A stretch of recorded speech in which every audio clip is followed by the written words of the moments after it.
are businessman Donald Trump, Texas Senator Ted Cruz, Florida Senator Marco Rubio, and Ohio Governor John Kasich. Tonight's rules are simple. Up to 60 seconds for each answer, 30 seconds for each follow-up response, and if a candidate goes over the allotted time, you will hear this.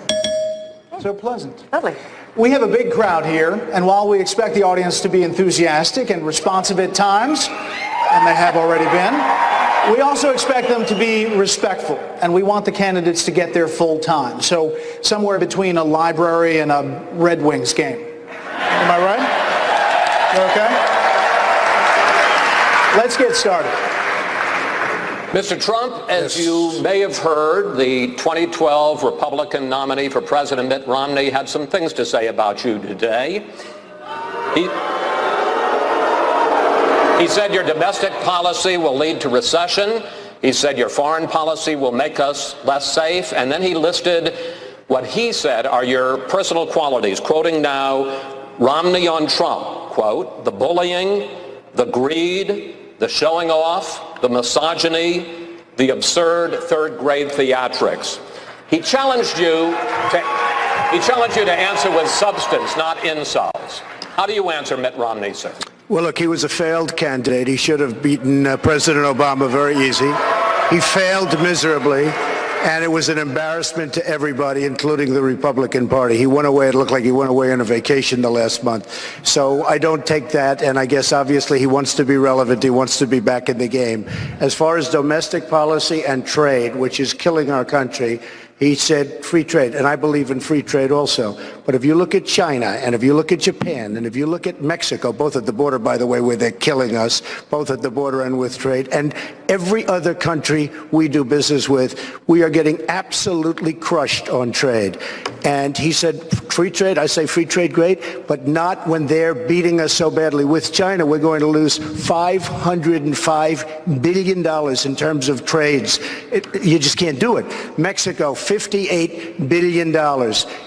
Japan, probably about, they don't know it yet, but about $109 billion. Every country we lose money with. As far as I'm concerned, we've got to reduce, we have to redo our trade deals 100%. I have the greatest business people in the world lined up to do it. We will make great trade deals. Mr. Trump, Romney also talked about your position on race and the controversy over your failure to denounce David Duke on Sunday. You have repeatedly disavowed him since then, but I'd like to go deeper than that. What are your views on the Ku Klux Klan and white supremacists? I totally disavow the Ku Klux Klan. I totally disavow David Duke. I've been doing it now for 2 weeks. You're probably about the 18th person that's asked me the question. It was very clear. That question was also talked about in the form of groups. I want to know, which groups are you talking about? You have to tell me which groups. Ultimately, he got to the Ku Klux Klan, which obviously I'm going to disavow. And by the way, if you look on my Twitter account, almost immediately after the program, they were disavowed again. You know, it's amazing. When I do something on Twitter, everybody picks it up, goes all over the place. But when I did this one, nobody ever picks it up. Take a look at my Twitter account. Thank you, sir. Okay, thank you. Thanks. Senator Rubio, 3 weeks ago, you said, quote, I don't do the personal attacks, primarily because it's not who I am, because I think it's beneath the office that I'm seeking, but also because I don't want to embarrass my kids. But in the past week, you've mocked Mr. Trump's tan. You've made fun of his spelling. You called him a con artist. You suggested he wet himself backstage at the last debate, along with other vulgar jokes and jabs. So what happened? Yeah, you know, Brett, let me say something. This campaign for the last year, Donald Trump has basically mocked everybody with personal attacks. He's done so to people that are sitting on the stage today. He's done so about people that are disabled. He's done it about every other candidate in this race. So if there's anyone who's ever deserved to be attacked that way, it's been Donald Trump for the way he's treated people for the last campaign. Now, that said, I would much prefer to have a policy debate. I hope that's what we'll have here tonight. Let's have a policy debate. And we will. Let's talk about Donald Trump's strategy and my strategy and Ted's strategy and John Kasich's strategy when it comes to ISIS and on health care and on the important issues facing this country. But let's be honest, too, about all this. The media has given these personal attacks that Donald Trump has made an incredible amount of coverage. Let's start talking again about the issues that matter to this country. I'm ready to do that starting right here, right now, tonight. Mr. Trump, your response? Well, I also happen to call him a lightweight, okay, and I have said that, so I would like to take that back. He's really not that much of a lightweight. And as far as, and I have to say this, he hit my hands. Nobody has ever hit my hands. I've never heard of this one. Look at those hands. Are they small hands? And he referred to my hands. If they're small, something else must be small. I guarantee you there's no problem. I guarantee it. All right. Okay. Moving on. Okay, Senator Cruz. You say that you are the true conservative in this race. But 15 states have voted now, and you have won only 4 of them. You've lost repeatedly with what is supposed to be your core voter groups, including evangelicals and conservatives. So hasn't your brand of conservatism been rejected by an electorate that appears to be more taken with Mr. Trump's populist message? Well, Megyn, you know, at the end of the day, for the folks at home, this is not about the insults back and forth between the candidates. This is not about what attacks we can throw at each other. This is the people at home who are struggling. Through 7 years of Barack Obama, this is the single moms who are working 2 and 3 jobs, 28, 29 hours a week, because their hours have been forcibly reduced because of Obamacare. This is the truck drivers and the steel workers and the mechanics with calluses on their hands who've seen their wages not grow year after year after year while the cost of living goes up. This is all the young people coming out of school with student loans up to their eyeballs that aren't able to find a job. And I don't think the people of America are interested in a bunch of bickering school children. They're interested in solutions, not slogans. It's easy to say, make things better, make things great. You can even print it and put it on a baseball cap. But the question is, do you understand the principles that made America great in the first place? As president, I will repeal every word of Obamacare. I'll pull back the regulators that are killing small businesses. And we will pass a simple flat tax and abolish the IRS. And what that's going to do, Megyn, is small businesses are going to explode. We're going to see millions of high-paying jobs. We're going to see wages going up. We're going to see opportunity. That's where our focus needs to be. That's where my focus is. And that is why our campaign is the only campaign that over and over again has beaten Donald Trump to date. And it's why we're the one campaign that going forward can and will beat Donald Trump in this election. Go ahead, Mr. Trump. I've heard Ted say that over and over again on television, that he's the only one that can beat me. Just for the record, I've won 10. He's won 3 or 4. Last week, in fact, on Tuesday, I was 500,000 votes higher than him. I was 1 million votes higher than Marco. 1 million votes. That's a lot of votes. And was by far in first place. So I keep hearing that he's the only one that can beat me, but he's getting beaten very, very badly. So where does this come from? Where does it come from? Go ahead, Senator Rubio. Yeah, I would just say a couple things. There is no doubt that Donald has done well in these elections. There's no doubt about that. The numbers are there. Here's what the numbers also say. 2/3 of the people who have cast a vote in a Republican primary or caucus have voted against you. They do not want you to be our nominee. And the reason why is because we are not going to turn over the conservative movement or the party of Lincoln or Reagan, for example, to someone whose positions are not conservative, to someone who last week defended Planned Parenthood for 30 seconds on a debate stage, to someone, for example, that has no ideas on foreign, someone who thinks the nuclear triad is a rock band from the 1980s, to someone who time and again on issue after issue has not proven that he has the principles that outline what the conservative movement has been about, and as Ted said, the things that made America great. America is great because of the conservative principles of limited government and free enterprise and a strong national defense, and our nominee needs to be someone that stands by those things. All right. Donald has not demonstrated that. Go ahead, Mr. Trump, and then we're going to have to go to Governor Kasich. Very nice words, but happens to be wrong. CNN just came out with a poll 2 days ago.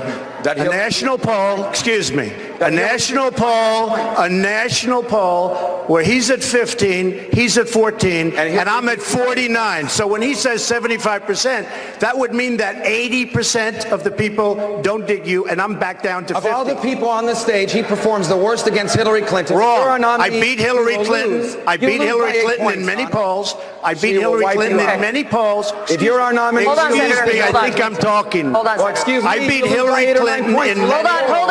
Hold on. I hope you can. The audience cannot understand when you're talking over each other. Finish your point, Mr. Trump. I beat Hillary Clinton in many polls. The Q poll just came out. I beat Hillary Clinton in a recent Fox poll. I beat Hillary Clinton in USA Today. I beat her today in a poll in Ohio. I'm the only one that beats Hillary Clinton. I beat her, and I have not started on Hillary yet. Believe me, I will start soon. I haven't even started. Okay. Governor Kasich, today you admitted that you have a narrow path to the nomination through a contested convention. Today also, Mitt Romney proposed that Republicans should vote for Senator Rubio in Florida. They should vote for you in Ohio. They should vote for Senator Cruz in states that he can beat Mr. Trump to prevent Mr. Trump from getting the nomination. So do you buy Romney's blueprint? And can you say tonight to your Florida supporters that they should vote for Senator Rubio to get a contested convention? You know, this is so much about process. It frankly is boring to me. I would like it clear, though, since we're talking about polls, I beat Hillary Clinton by more than anybody, by 11 points. And the reason it happens... In one poll. You know, the reason is because, as the Democrats tell me all the time, I can get the crossover votes. You see, because throughout this campaign, I've talked about issues. I have never tried to go and get into these kind of scrums that we're seeing here on the stage, and people say everywhere I go, you seem to be the adult on the stage. In terms of, you know, Mitt Romney's, he's a great guy, but he doesn't determine my strategy. The fact of the matter is I'm running for president because I worked hard to fix this country when I was in Washington as the chairman of the Budget Committee, where we had some of the most significant job growth after we balanced the budget. We had wages going up. It was very successful in Ohio. Our wages grow faster than the national average. We're up over 400,000 jobs. We paid down, back in the old days, they paid down $500 billion of the national debt. It's a formula that works. And I believe that formula will work when I return to Washington as the president. And by the way, I won't need on-the-job training because I know how to do all of this. And within the first 100 days, I will have a plan that will pass the Congress because it is reasonable and I can bring both sides together. But Governor, you say this is all about process. But for voters, they need to see a path to get to the nomination if they're going to support you. On Super Tuesday, you finished in single digits in 9 out of 11 states. So you can see that your path is through a contested convention. How do you get Well, Brett, there? I think we're all really there. I mean, the simple fact is that, you all wrote me off. You wrote me off before I even got to New Hampshire. Then when I finished second in New Hampshire, you wrote me off in the South. Then you wrote me off in Super Tuesday. I split delegates in Vermont with Donald Trump. I finished second in Massachusetts, and we won delegates in Virginia. But guess what? It's now March Madness, and we're heading up north to my turf, okay? And let me just tell you this. I will win Ohio. And I am going to move all across this country. And over time, as people begin to finally hear my message, you know what people say, Brett, to me all the time? Why don't they give you any time on the debate stage? Why is that? So now all of a sudden I'm starting to get it. And what I want the people to know is I know how to bring people together, Republicans and Democrats.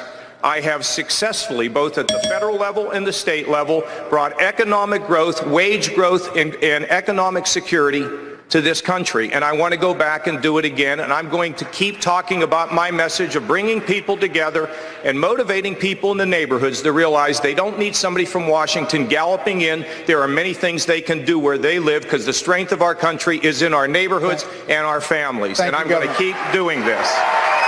Gentlemen, we want to focus now on the economy, which is one of the top issues on Facebook, with 6.6 million people discussing it online. A lot of that conversation is happening here in Detroit. where the unemployment rate is 10.9%. That's more than double the national average. Senator Rubio, you have taken to calling Mr. Trump a con artist who portrays himself as a hero to working people while he's really been, in your words, sticking it to the American workers for 40 years. But he has built a big company that employs thousands of people. Question, how many jobs have you created? Well, first of all, government does... First of all, Chris, my point is exactly right. He has spent a career convincing Americans that he's something that he's not in exchange for their money. Now he's trying to do the same in exchange for their country. This is a fact. He talks about these great businesses that he's built. He inherited over $100 million. Wrong. And with that money, he lost more money than wrong. Mr. Trump, he talks about how he wants to create jobs in America. He can start tonight by announcing that all the Donald J. Trump clothing will no longer be made in China and in Mexico, but will be made here in the United States. And on the issue of job creation, I find this interesting. The private sector creates jobs. The jobs of those of us in public service are to put in place policies that allow the economy to grow. That's the problem with the Democratic Party. They think government is what creates jobs. Government does not create jobs. Now, the way you create jobs is you make America the easiest and the best place in the world to start a business or to expand an existing business. If you go on my website, marcorubio.com, you will see a real plan to fix our taxes, to roll back regulations, to repeal and replace Obamacare, not just lines around the states. Serious policies and proposals. Sir, Mr. Trump, I'd like you to respond. You have 30 seconds to respond. But as part of that, could you respond to his specific assertion about Trump collection clothes, which you say some of it is made in Mexico? This little guy has lied so much about my record. There we go. The person. He has lied so much about my record. Mr. Rubio, Senator Rubio, why don't you let him And I will tell you this. First of all, I got a call from my sister and brother tonight, and they said, we had no idea Dad gave you $200 million. Believe me, I started off with $1 million. I built a company that's worth more than $10 billion. And I say it not in a bragging way, but that's the kind of thinking we need. Very low debt, tremendous cash flow. My financials are they're all in there with the federal elections. You've seen them. Everybody's seen them. I say it only because that's the kind of thinking this country needs with $19 trillion in debt. Believe me. Wait 1 second. Specifically and quickly on the question, will you promise that you will, and how soon will you move your clothing collection, the clothes that are made in China and Mexico?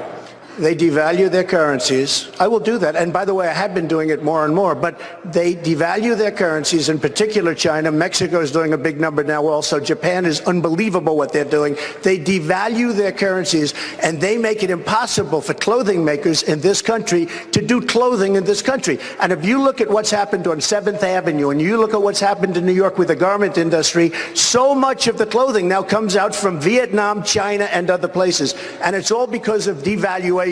By the way, the Trans-Pacific, if you look at the TPP, a total disaster, which, by the way, Marco is in favor of.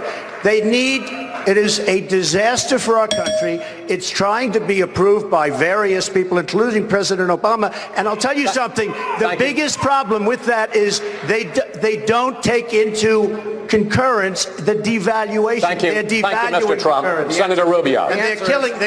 Senator Rubio. The answer is he's not going to do it. And you know why? Because there are plenty of clothing makers in America. If you go on my website, marcorubio.com, everything we have on there is made in America. The reason why he makes it in China or in Mexico is because he can make more money on it. That's why he's doing it. And the second point, you see what happens again when you challenge him on a policy issue? You ask him about the economy, and the first thing he does is launch an attack about some little guy thing. Because he doesn't have answers. And he's asking us to make him the president of the United States of America.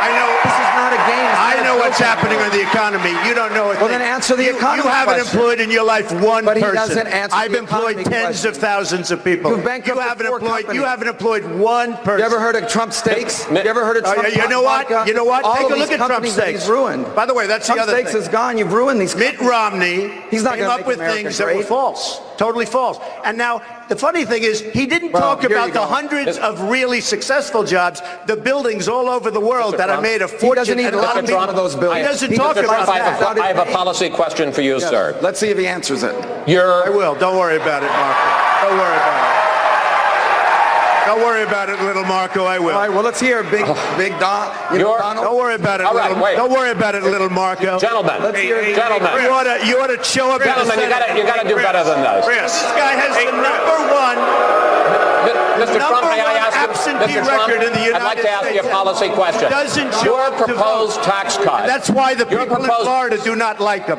Mr. Trump, your proposed tax cut would add $10 trillion to the nation's debt over 10 years, even if the economy grows the way that you say it will.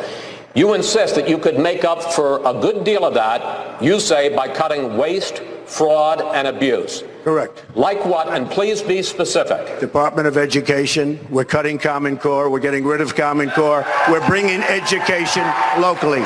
Department of Environmental Protection, we are going to get rid of it in almost every form. We're going to have little tidbits left, but we're going to take a tremendous amount out.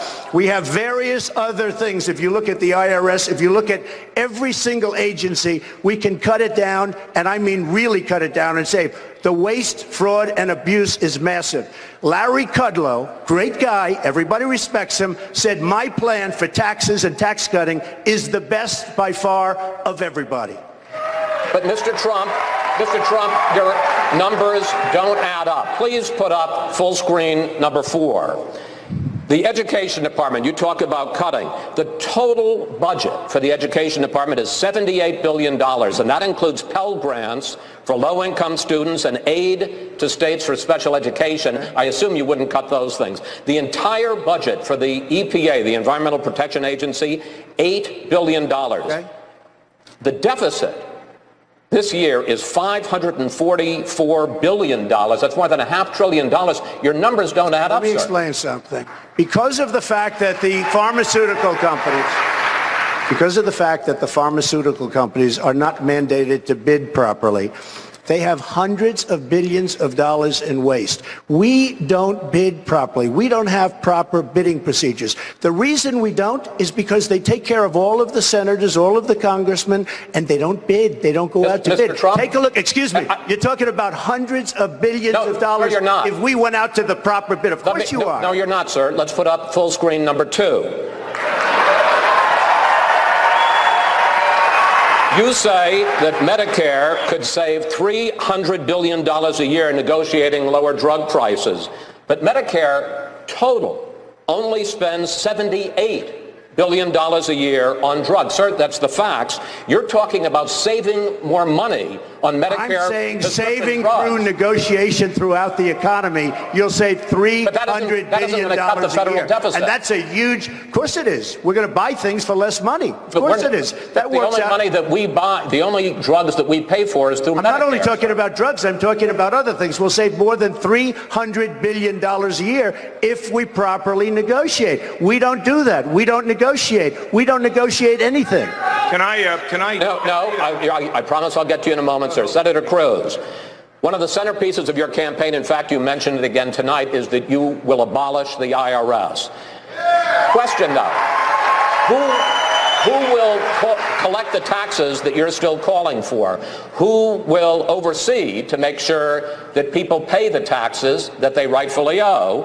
And who will check on the various tax deductions and tax credits that you still want? So my simple flat tax, I've rolled out in precise detail how it will operate, where every American can fill out our taxes on a postcard. And if you want to actually see the postcard, see all the details, you can find them on our website. It's tedcruz.org. When we get rid of all the corporate welfare, all the subsidies, all the carve-outs in the IRS code, it dramatically simplifies it. And under Obama, the IRS has become so corrupt and so politicized, we need to abolish it altogether. Now, at the end of that, there will still be an office in the Treasury Department to receive the postcards, but it will be dramatically simpler. And let me take a moment, Chris, to go back to this exchange that was going on in between all of the insults. Let me point out the specificity that was lacking. It's very easy to say, let's cut waste, fraud, and abuse. I've rolled out a detailed plan to cut $500 billion in federal spending, specifying exactly what I would cut. It's easy to say it, but one of the great disconnects to all the people, all of the voters, I understand the folks who are supporting Donald right now. You're angry. You're angry at Washington, and he uses angry rhetoric. But for 40 years, Donald has been part of the corruption in Washington that you're angry about. And you're not going to stop the corruption in Washington by supporting someone who has supported liberal Democrats for 4 decades, from Jimmy Carter to John Kerry to Hillary Clinton. You're not going to stop the corruption and the cronyism by supporting someone who has used government power for private gain. Instead, we need a president who stands with the American people. Governor Kasich, I promise I will get to you, but you do get 30 seconds to respond, Mr. Trump. Well, all of a sudden, I hear for 40 years I've been involved in Washington. I have been supporting people for many years. And these people have been politicians, and they've been on both sides, Democrats, Republicans, liberals, conservatives. I've supported everybody. Because until recently, I wasn't a politician, and I hope maybe you don't all consider me a politician right now. I hate the term politician, but I've been supporting politicians. A recent article somewhere said Donald Trump is a world-class businessman who goes out and he does get along with everybody. I've supported Democrats and I've supported Republicans, and as a businessman, I owed that to my company, to my family, to my workers, to everybody to get along. Part of the problem we have in Washington, Chris, is it's total gridlock. Nobody gets along. We need people to get along. We need to be able to get things done. Governor Kasich, Democrats, as you know, will make income inequality a big issue in the general election. You support raising the minimum wage, although you say not to the $15 an hour that Democrats are talking about. Mr. Trump opposes any increase because he says it will price American workers out of the world market. Is he wrong about that? No increase in the minimum wage? Wait a minute. First of all, I didn't say I was for increase in the federal minimum wage. I said in Ohio we increase it modestly every single year. So I'm not for a federal minimum wage increase. But you did talk about states doing it. Well, if states want to do it, they ought to sit down with business people and the lawmakers and figure out what will work. But hold on a second here with everything else. I'm the only person on this stage who actually was the chief architect of balancing the federal budget. It's not a theory for me. It's not some, you have to know how to put everything together. And you know, I spent 10 years of my life to get there, and I did not do that because I'm worshiping at some balanced budget shrine. The reason I did it is when you have common sense regulations, lower taxes on individuals and businesses, and you have a fiscal plan that makes sense, the job creators will expand employment. And what happened? When I was there, the jobs were exploding. Bill Clinton's tried to take credit for it. When I went to Ohio, we're up 400,000 jobs. It's the same formula, but it isn't easy. I fought the entire Washington establishment and won, because when you balance a budget, you must affect every single thing. Everything in the federal government specifically. You cannot get there with theories or broad statements, and you have to be willing to take the heat. In fact, I fought a Republican president who I thought was not offering constructive proposals to fix this economy. So when we talk about all this, there's one person on this stage and one person who's been a candidate for president in either party that restored economic strength, growth, a balanced budget, paid down debt, cut taxes, the things that people in this country want. No theories, reality. Thank you, Governor. All right, let's talk immigration for a little bit. Senator Cruz, we'll start with you. You have repeatedly touted how you have stood shoulder to shoulder with Senator Jeff Sessions to fight illegal immigration and amnesty. But Senator Sessions just endorsed Donald Trump. If voters want Jeff Sessions-style immigration policies, isn't their choice rather clear? Yes, their choice is very clear. If you look to the actual record, you know, Donald mentioned a moment ago that he was just doing business when he was writing checks to liberal Democrats. But that's not, in fact, the checks he was writing. Listen, we could all understand if you write a check to a city commission because you're looking for a zoning waiver on building a building. That may be corrupt, but you could understand real estate developers doing that. That's not what Donald Trump did.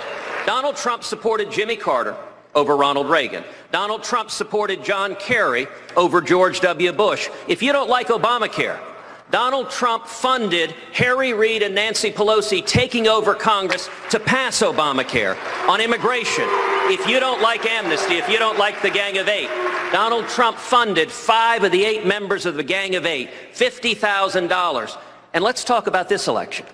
The choice Republican primary voters are making is who is best prepared to stand up to Hillary Clinton and beat Hillary Clinton.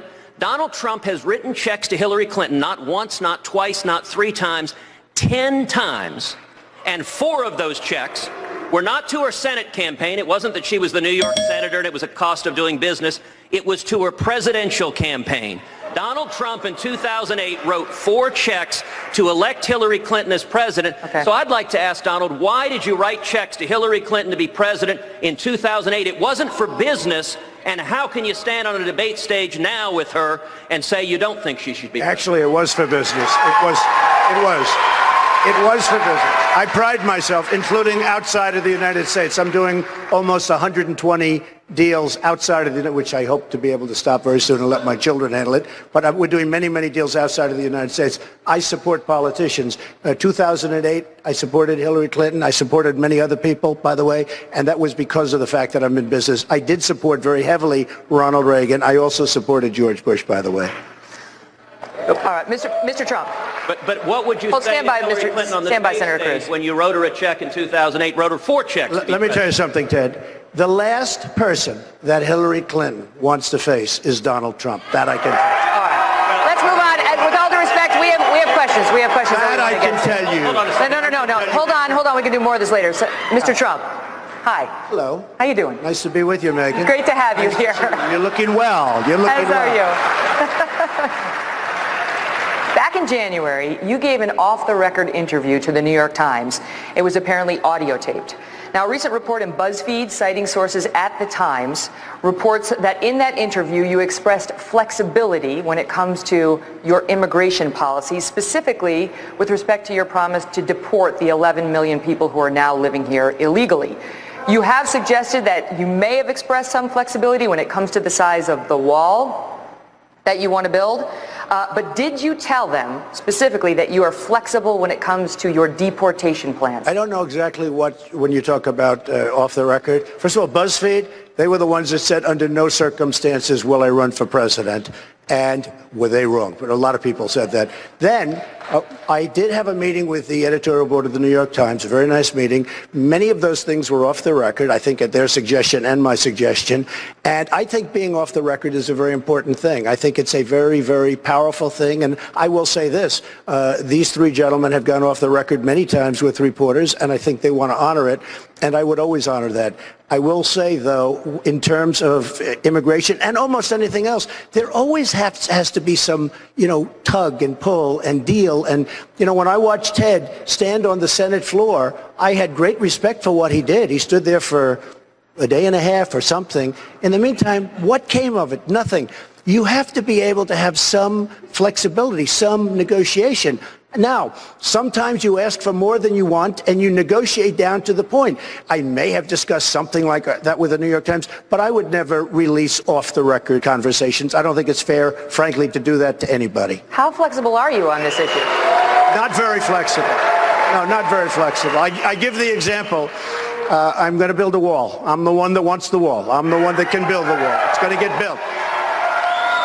And by the way, Mexico is going to pay for the wall. I can tell you that. Mexico is going to pay for the wall. But, and I used an example, and this isn't necessarily what was said, but whatever was said, the wall's 50 feet high. Is it going to be 45 feet or 40 feet? That could very well be. That could very well, he wants it to be higher. That could very well be.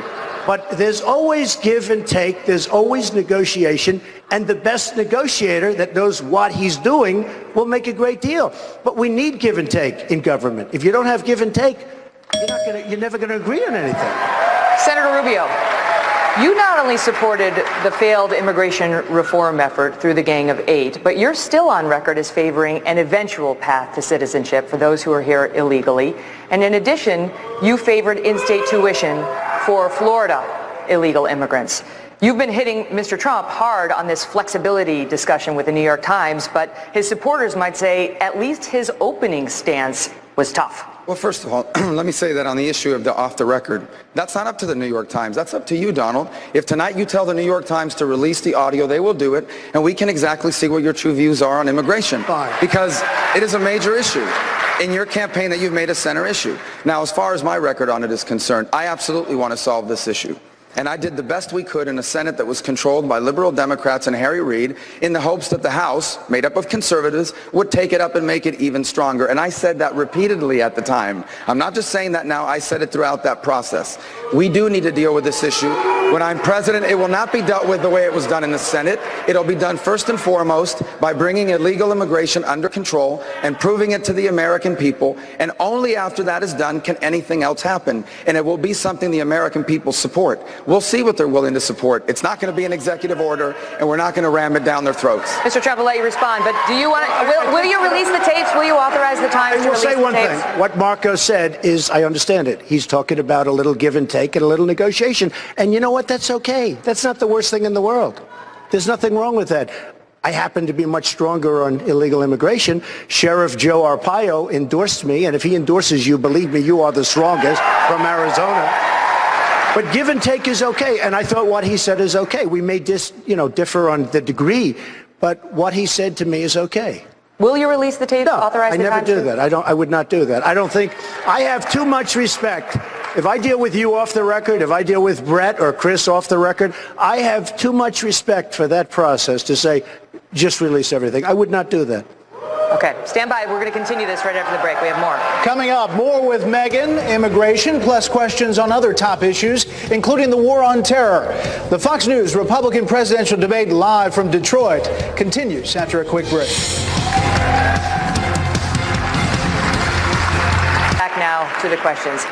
Mr. Trump, your campaign website to this day argues that more visas for highly skilled workers would, quote, decimate American workers. However, at the CNBC debate, you spoke enthusiastically in favor of these visas. So which is it? I'm changing. We need highly skilled people in this country, and if we can't do it, we'll get them in. But, and we do need, in Silicon Valley, we absolutely have to have. So we do need highly skilled. And one of the biggest problems we have is people go to the best colleges. They'll go to Harvard, they'll go to Stanford, they'll go to Wharton. As soon as they're finished, they get shoved out. They want to stay in this country. They want to stay here desperately.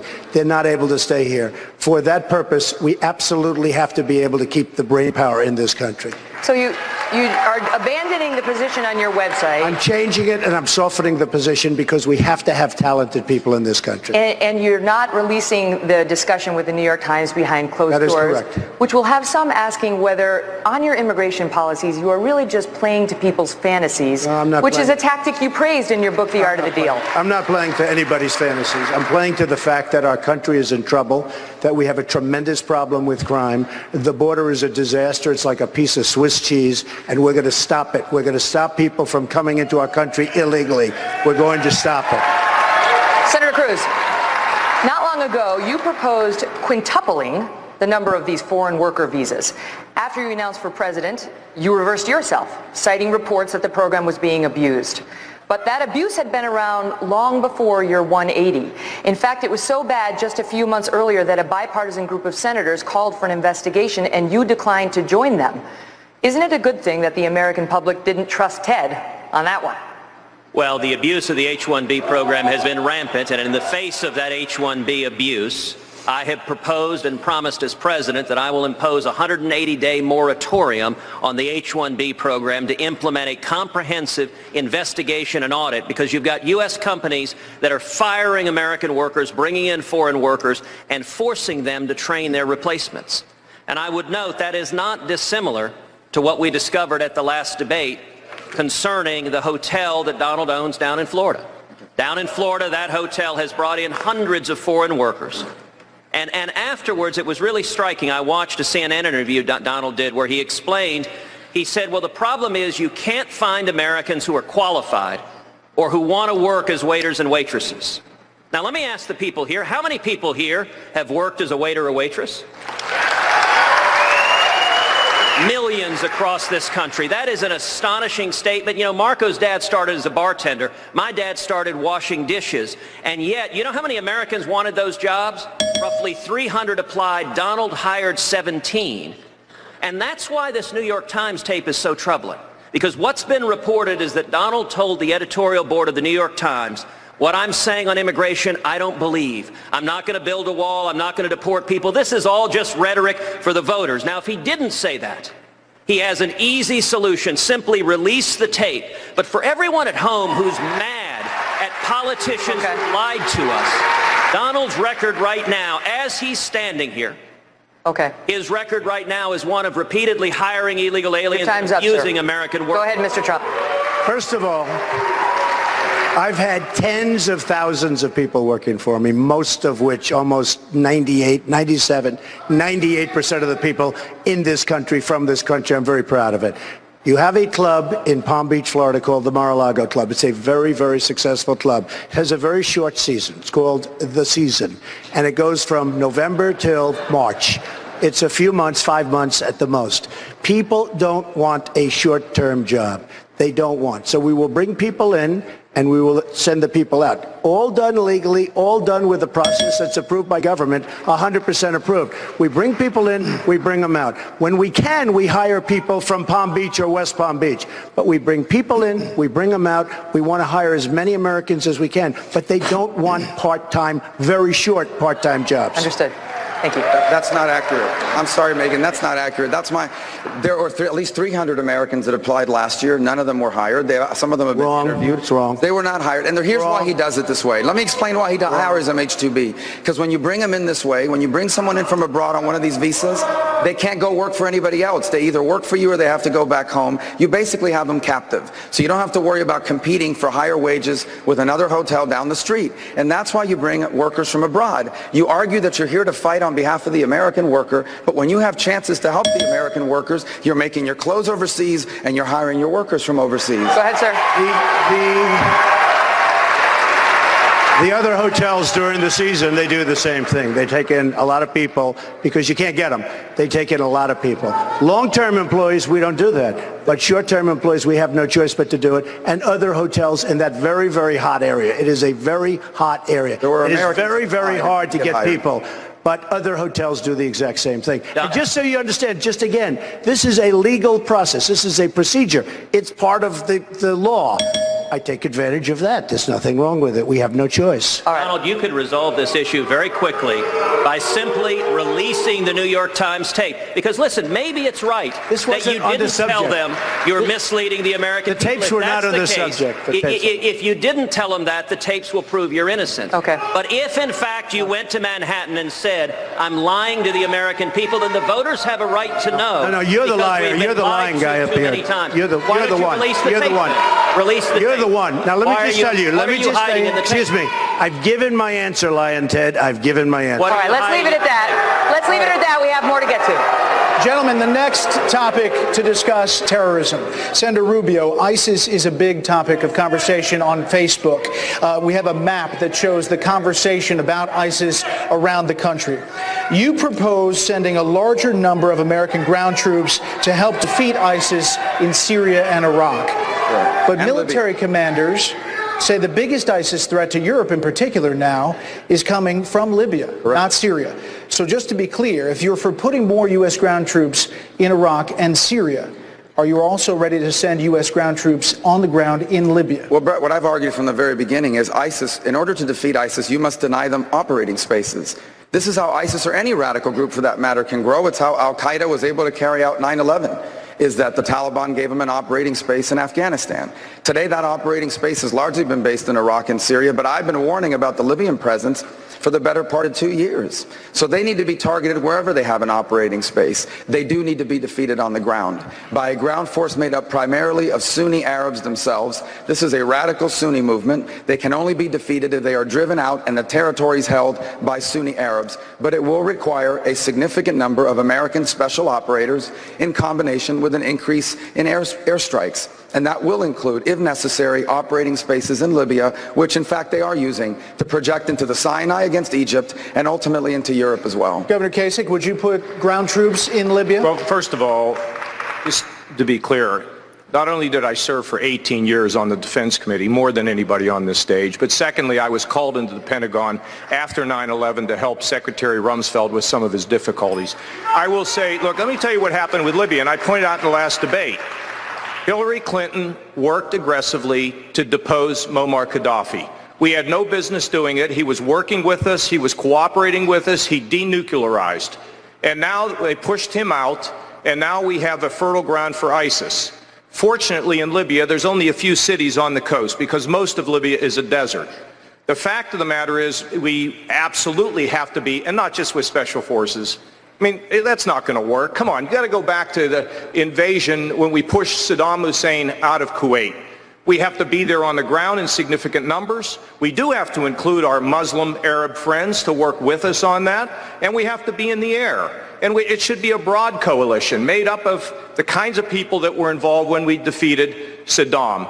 Now, you got to be on the ground and in the air, both in Syria and Iraq. And at some point, we will have to deal with Libya. I am very concerned about ISIS getting their hands on the oil fields of Libya and being able to fund their operations. The fact is, cool, calm, deliberate, effective, take care of the job, and then come home. That's what we need to do with our military foreign policy. Mr. Trump, just yesterday, almost 100 foreign policy experts signed on to an open letter refusing to support you, saying you're embracing expansive use of torture is inexcusable. General Michael Hayden, former CIA director, NSA director, and other experts have said that when you asked the U.S. military to carry out some of your campaign promises, specifically targeting terrorist families and also the use of interrogation methods more extreme than waterboarding, the military will refuse because they've been trained to turn down and refuse illegal orders. So what would you do as commander-in-chief if the U.S. military refused to carry out those orders? They won't refuse. They're not going to refuse me, believe me. But they're illegal. Let me just tell you, you look at the Middle East, they're chopping off heads. They're chopping off the heads of Christians and anybody else that happens to be in the way. They're drowning people in steel cages. And now we're talking about waterboarding. This really started with Ted. A question was asked of Ted last 2 debates ago about waterboarding. And Ted was, having a hard time with that question, to be totally honest with you. They then came to me, what do you think of waterboarding? I said, it's fine. And if we want to go stronger, I'd go stronger too. Because frankly, that's the way I feel.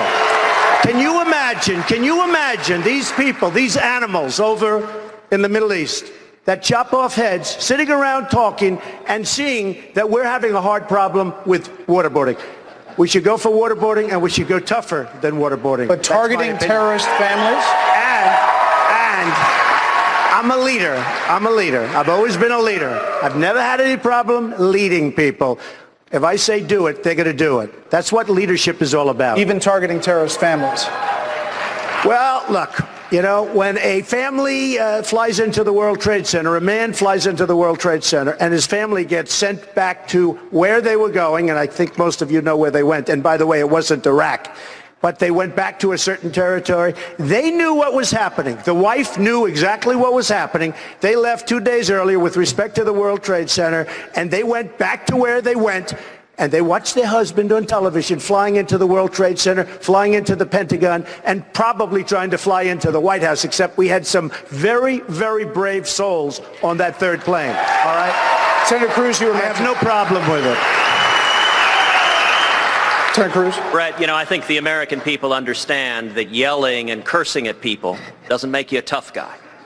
We need a commander-in-chief that, number one, will rebuild the military, just like Ronald Reagan did in 1981, coming out of the weak Jimmy Carter administration. He passed tax reform and regulatory reform. The economy took off. It generated millions in high-paying jobs, trillions in new revenue. He rebuilt the military, bankrupted the Soviet Union, and won the Cold War.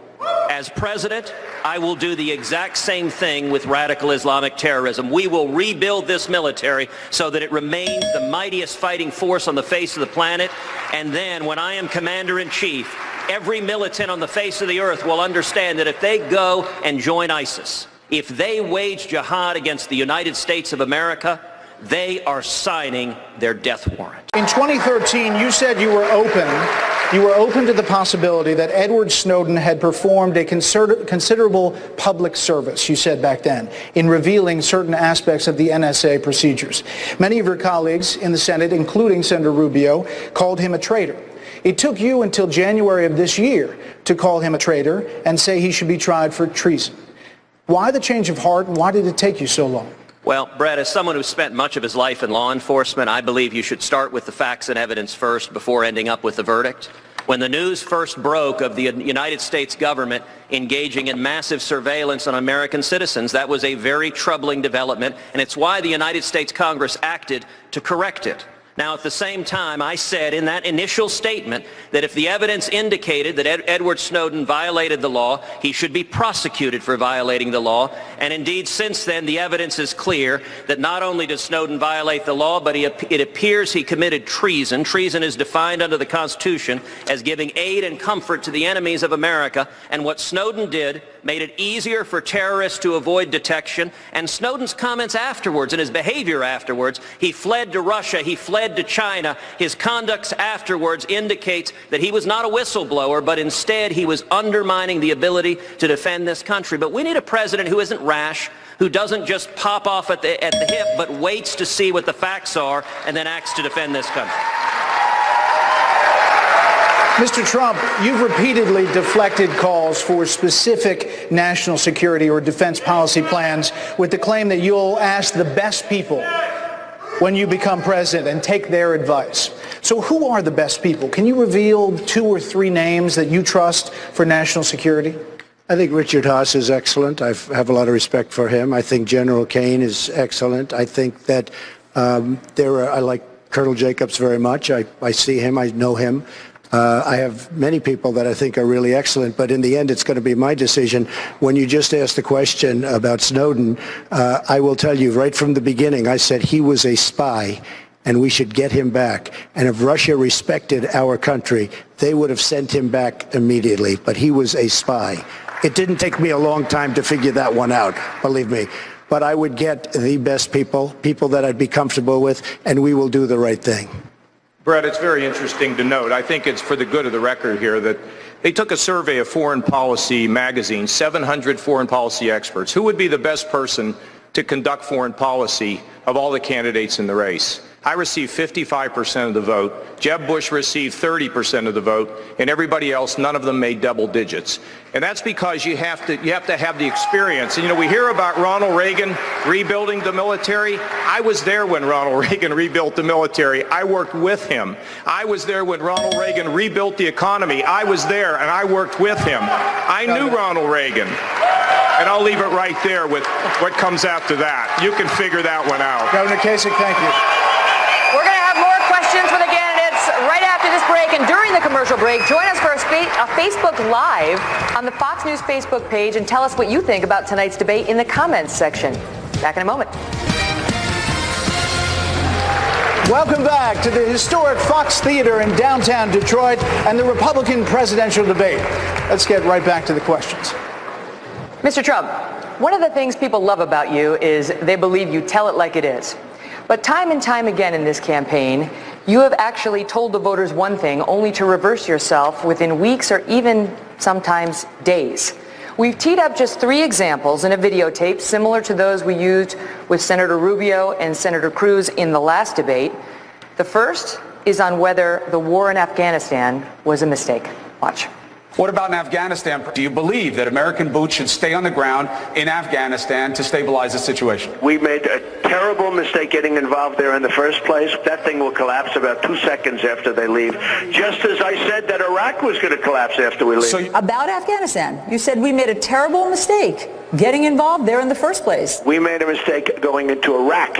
I've never said we made a mistake going into Afghanistan. Our question was about Afghanistan. That day on October 6th, it was about Afghanistan. Okay, wouldn't matter. I never said it.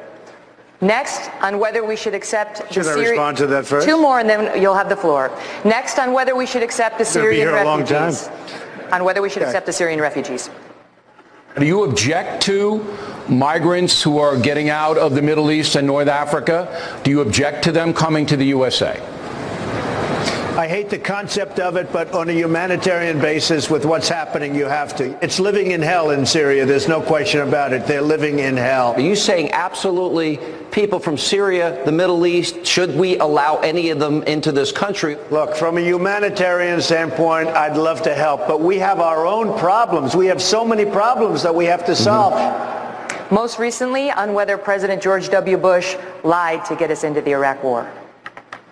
They lied. Okay. They said there were weapons of mass destruction. There were none, and they knew there were none. I don't know if he lied or not. He could have lied. Maybe he did, maybe he didn't. I guess you'd have to ask him. And there are many other examples. So how is any of this telling it like it is? Well, on Afghanistan, I did mean Iraq. I think you have to stay in Afghanistan for a while because of the fact that you're right next to Pakistan, which has nuclear weapons, and we have to protect that. Nuclear weapons change the game. And I was always against going into Iraq. In fact, believe me, I was always against it. There were some cases where I sort of, in one interview with a great friend of mine, and yours, Howard Stern, said that I said very meekly, long before we went in, I said very meekly, well, maybe, I don't know. By the time it got to that point, I was always against Iraq. But Afghanistan, I felt, and in that one, if you notice, I corrected it the second day. Okay? Second question? There are several examples, Mr. Trump. We went through the Afghanistan being a mistake. Right. Within one day, you reversed yourself on Syrian refugees. Let me explain that. You're right. Let me explain.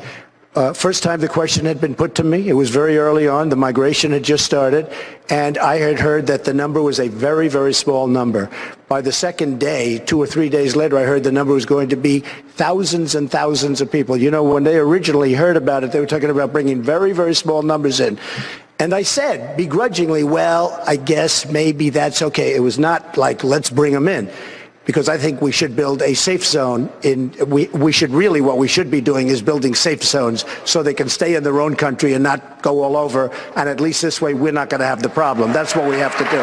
But just to say, because I fully understand what you're asking, when I first heard the question, first time the question was ever asked to me, first time I really had known about the question, the migration had just started, I was very much like, okay.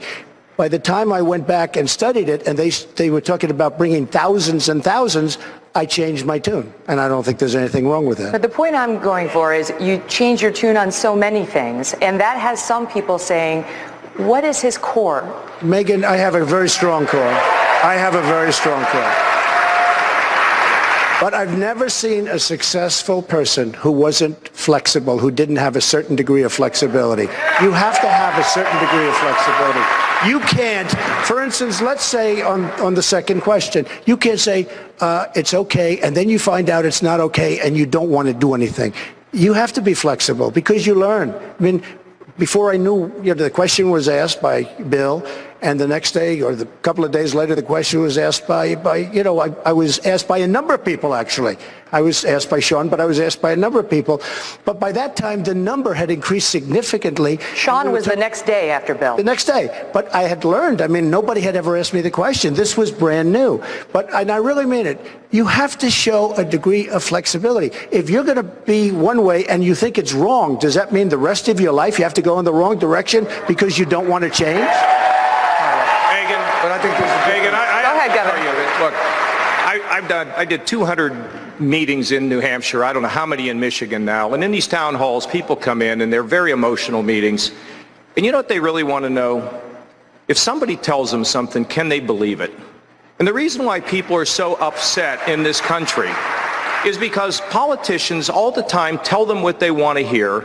And they go to Washington or they go to the state capitol, wherever, and they don't deliver on those promises. You know, when I ran for governor of Ohio, I said not only would we balance the budget, but we would cut taxes. People said it can't be done. I wouldn't have said it if I didn't believe it. We cut taxes in Ohio more than any governor in the country, and $5 billion worth of tax cuts.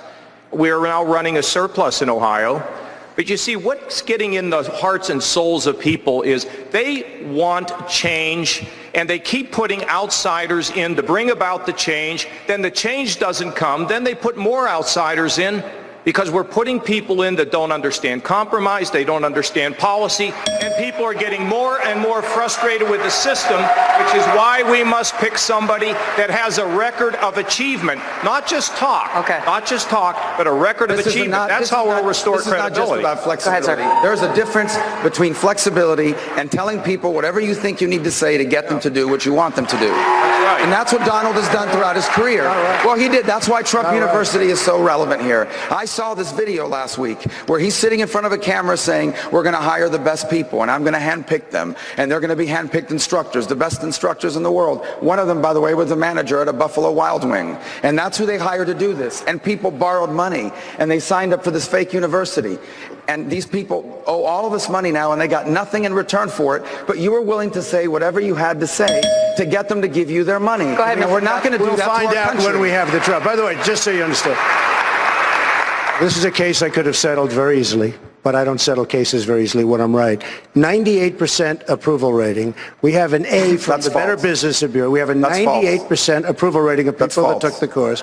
We have an A from the Better Business Bureau, and people like it. Now, he's saying they didn't learn. We have many, many people that will be witnesses. Again, I don't settle cases. I don't do it because that's why I don't get sued very often, because I don't settle, unlike a lot of other people. We have a situation where we will win in court, but many of the people that are witnesses did tremendously well and made a lot of money by taking the course. Go ahead, Senator. Well, you're going to see. You're going to see. You don't know. It's a D-. Go ahead. It's Senator Rubio. No, I've read the affidavit. No. Before they had the information. Go on my website, MarcoRubio.com. Before they had the information. Wait, Senator Rubio, stand by. Let him finish his point quickly, and then I'll give you the floor. It is right now an A. Once they had the information, it got switched. The only reason it was a D was because we didn't care. We didn't give them the information. When they got the information, it became an A. With respect, we went back and looked at this. Yes. The rating from the Better Business Bureau was a D-. That's the last publicly available rating in 2010, and it was a result of the number of complaints they had received. But it was elevated to an A. Elevated. That's never been publicly Elevated released. to an A. I could give it to you. I would give it to you. Let's just bring the viewers up to speed. Let's just bring the viewers up to speed. It was elevated to an A. Let me just set the record, and then you guys can have at it. There was Trump University, which was a business that you started, and it was marketed to many people, and now there is a class action of over 5,000 plaintiffs against you, Mr. Trump. Right. And it involves veterans, and it involves teachers, and it involves so-called little guys, working class and lower working class and middle class, who say that they were fleeced, who say it was a scam. The class has been certified, and in that case, you countersued the lead plaintiff, alleging that you were being defamed. That case was thrown out against her. The lead plaintiff is now getting out of the case because it's so bad for her. But what happened was... Excuse me. The lead plaintiff signed a letter saying how great it was and is on tape saying how great it was. Okay, but stand by. But what happened in that case was you countersued her. The court threw out your countersuit and made you pay almost $800,000 in legal fees of hers. And you made this same argument about 98% of the people being happy with Trump University. And that woman in particular signing a survey saying she liked it while someone was standing over her shoulder. And this is what trying to get out of the case now because her case doesn't hold up. This is what the Court of Appeals found. They said that the plaintiffs against you are like the Madoff victims. Oh, this is what the Court of Appeals said. Give me a proof. They found that victims of con artists often sing the praises of their victimizers until they realize they have been fleeced. You know what? Let's see what happens in court. This is a civil case. Very easy to have settled. Could settle it now. Very easy to have settled. This is a civil. Let's see what happens at the end of a couple of years when this case is over. Okay? It's been going for 5 years. Yeah, it's been going for a long time. Go ahead, Senator. I spoke to one we'll of win the the case yesterday. I spoke to one of the victims yesterday. One of the. This gentleman. No, there's several. Obviously, there's so many. I can't talk to them every day. I spoke to one of them yesterday. They told me exactly what happened. They signed up for this course because they believed Mr. Trump was this fantastic businessman that Donald's going to teach them all the tricks of the trade. They signed up. They paid $15,000 for this course. They were asked for additional money for this course. If they really wanted the real secrets of success, they had to pay even more money, and so they did. And you know what they got in these courses? Stuff you can pull off of Zillow. When they finally realized what a scam it was, they asked for their money back, and you refused to give them their money back. I gave many people their money back. Then why don't you tonight say you're going to give the money back? Let me just see. Okay, Senator Rubio, let him answer. Why doesn't he make that pledge right now? Let him answer. Go ahead, Mr. Trump. We will see who's right at the end of a few years. But almost all of the people, many people, signed what's called a report card at the end. Did you like the course? How did you like it? Almost all of them said it was terrific, okay? With letters, with this. Some of them are on tape saying it was terrific. Let's see what happens at the end of 3 years. With respect, Mr. Trump, 1/3 of the plaintiffs in that case demanded refunds. So it's not the case that 98% were I pleased gave with what some they got. refunds to people because if they asked for the refund in a certain period of time, and we gave refunds to people. Okay. But let's see what happens at the end of 3 years. Understood. Megan, let's see who's right. Still a pending litigation. Here's Go why ahead, this Senator is Cruz. relevant. It's called pending litigation. Megan, this is why this is relevant to this. All right, Senator Rubio, then Senator This Cruz. is why, Go ahead. because he's trying to do to the American voter what he did to the people that signed up for this course. He's making promises he has no intention of keeping. And it won't just be $36,000 that they lose. It's our country that's at stake here. The future of the United States in the most important election in a generation, and he's trying to con people into giving them their vote, just like he conned these people into giving them their money. Let me tell you, the real con artist, excuse me, the real con artist is Senator Marco Rubio, who was elected in Florida and who has the worst voting record in the United States Senate. He doesn't go to vote. He's absent. He doesn't go. Now, the people of Florida can't stand him. He couldn't get elected dog catcher. The people of Florida, and by the way, I know he's going to spend $25 million on ads. Without that, he wouldn't have a chance. He's 20 points down. The people in Florida wouldn't elect him dog catcher. He couldn't get any. He is right now 21 points down to me.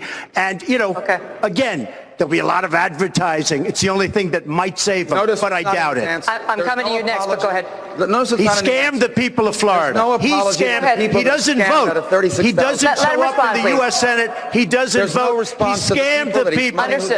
He defrauded the people of Florida. With respect, you've made that point. Go ahead. There's no, as you can see in his answer, it's always the same thing. You defrauded the challenged people on a point. Little Marco. He's defrauded people out of things, and not just by the way, on the issue of Trump University. He had another development in Mexico that he had nothing to do with except his name on the building. People put money into that building. Licensing. They lost their money. Yeah, and the licensing, but you told them you own the building. So they gave him his money. They lost their money time and again. Stand by. He has cheated people out of I will come money. back to you. Senator Cruz wants to weigh in. You're coming back. Go ahead. Megan, let me just ask the voters at home, is this the debate you want playing out in the general election? The stakes in this election are too high. For 7 years, millions of Americans, we've been struggling. Wages have been stagnating. People are hurting. Our constitutional rights are under assault. And if we nominate Donald, we're going to spend the spring, the fall, and the summer with the Republican nominee facing a fraud trial. With Hillary Clinton saying, why did you give my campaign and my foundation $100,000? It's a minor civil case. And with Hillary Clinton pointing out that he supported her 4 times in her presidential race. It's a minor civil case. Donald, learn not to interrupt. There are many civil cases. Count to 10, Donald. Count to 10. Count to 10. The stakes are too high, and if you are one of the 65 to 70% of Republicans who recognize that nominating Donald would be a disaster, then I ask you to come join us. If you're supporting other candidates, come join us. We welcome you to our team because we've demonstrated not once, not twice, not 3 times, but 5 separate times we have beat Donald. And if you don't want him to be the nominee, then I ask you to stand with us as a broad coalition of people who believe in the Constitution, believe in freedom, and want to turn this country around. Go ahead, Mr. Trump. The floor is yours. I don't believe these politicians. All talk, no action. I'm standing here listening to I'm hearing him say about a percentage. CNN, he gets 15. That means 85%, based on what you're saying, of the people don't dig you, number one. Is that a correct statement? How do you get 50? Are you at 15 in the new CNN poll? Do you believe in CNN? I mean, I know we're with Fox. But CNN spent, I'll respond to you. CNN spent a lot of money on a poll, just came out. I'm at 49. He's at 15. He tells me about 65% of the people. It's not 65% of the people. If you go by that, 85% of the people. Then he goes, we have 5. And, well, excuse me, I won 10 states. If you listen to him, it's like, I won 10 states. Everybody knows that on Super Tuesday, Trump was the winner. There wasn't one person that didn't say that. Even the 2 people on your left and right said we did a great job. So how does he take 5 and say it's better than 10? Go ahead, sir. I am by far the leader, but if you listen to a politician, he'll try and convince you otherwise. Senator Cruz, go. All right, well, Donald lives by the polls every day. He tweets by the polls. He's told us to look to the CNN poll. Well, that's a very good poll to look to, because that CNN poll showed that head-to-head Donald Trump loses to Hillary Clinton by 8 points. He doesn't just lose close. He loses by 8 points. That same poll he told you to look at shows me beating Hillary Clinton. We cannot mess this up. And by the way, the last 4 polls in a row, when you nominate a candidate who literally has been on every side of every issue, and in the course of this debate may be on 2 other sides before we're done, that's not how you win, and the stakes are too high. All right, I'm going to let Mr. Trump, I'm going to let you respond to that, Mr. Trump. I'm going to go to you, Governor. You're up next. Me beating Hillary Clinton, and very, very easily. Okay. Do you want to weigh in? Look, honestly, when I see people at these meetings, these town halls, where we take massive questions, and I get to spend time with them. Last night, there was a woman that came to tell me about the loss of her 15-year-old son who took his own life. See, there's people in this country, and Ted's right, their wages haven't gone up for so long. They see the rich getting richer, they believe, and they're not moving, and they put their money in the bank, and they got no interest on their money. They receive none. And their sons or daughters are living in the basement because they can't get a good job after they rang up so much college debt. What people are hungry for is, who can fix this? People want to know, what can you do to solve the problems in Washington, to make sure that we have stronger job growth and better wages. But you know what else they're yearning for? They want to believe that they have the power to fix things where they live, and they want the power back so they can begin to do things in their community. Now listen, this has been going on for a long time here, and I appreciate the discussion back and forth. But there are a lot of people out there yearning for somebody who's going to bring America back, both at the leadership level and in the neighborhood, where we can begin to reignite the spirit of the United States of America. And let's stop fighting. Governor, thank you. Gentlemen, thank you. Much more to come live from the Fox Theater, including where the candidates stand on the social issues facing the country. The Republican presidential debate continues in a moment.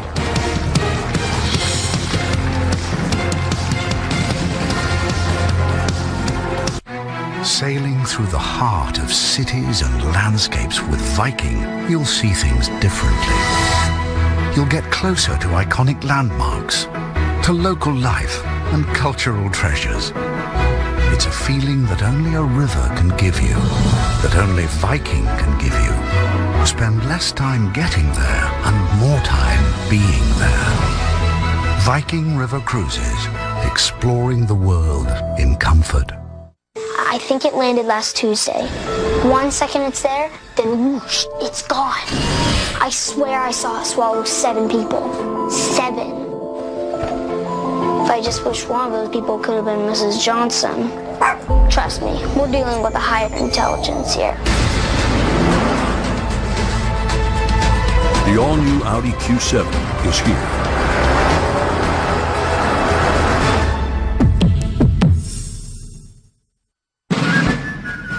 Life, liberty, and the pursuit of happiness. Our great nation was built on these simple principles. So was our university. Find your greatness at Liberty. Online or on campus, discover more at liberty.edu. It's the difference between a job and a career. Under the roof of a home or business, damage can happen. When it does, turn to the specialists who put help in the palm of your hand. The Ready app and emergency response plans from 1-800-SERVPRO, like it never even happened. I am totally blind. I lost my sight in Afghanistan. If you're totally blind, you may also be struggling with non-24. Call 844-844-2424 or visit my24info.com. O'Reilly here. After the debate, we'll have the candidates up close and very personal for you. A Live Factor at 11. Hi, I'm Chris Powell. And I'm Heidi Powell. Our passion is changing people's lives. And that's why we love the Hybrid Trainer from Proform, the world's leading fitness brand. Want a comfortable, no-impact aerobic workout? a recumbent bike is a great option. Want an effective full body workout? There's nothing better than an elliptical. And now, You can get both an elliptical and a recumbent bike in the same machine. the ProForm Hybrid Trainer is 2 calorie-burning machines in 1. You can transport your workout to the most amazing places on Earth with iFit, your window to the world. So what's stopping you from getting fit? From now on, nothing can. Get 2 amazing calorie-burning machines for one unbelievable price. Why spend over $1,200 for an elliptical and recumbent bike? When you purchase the Hybrid Trainer, you'll get 2 machines in 1 for not $1,200 or even $800. Right now, you can get the ProForm Hybrid Trainer for just $599. And we'll even give you a 30-day money-back guarantee. Only at ProForm.com. Start here. Start today.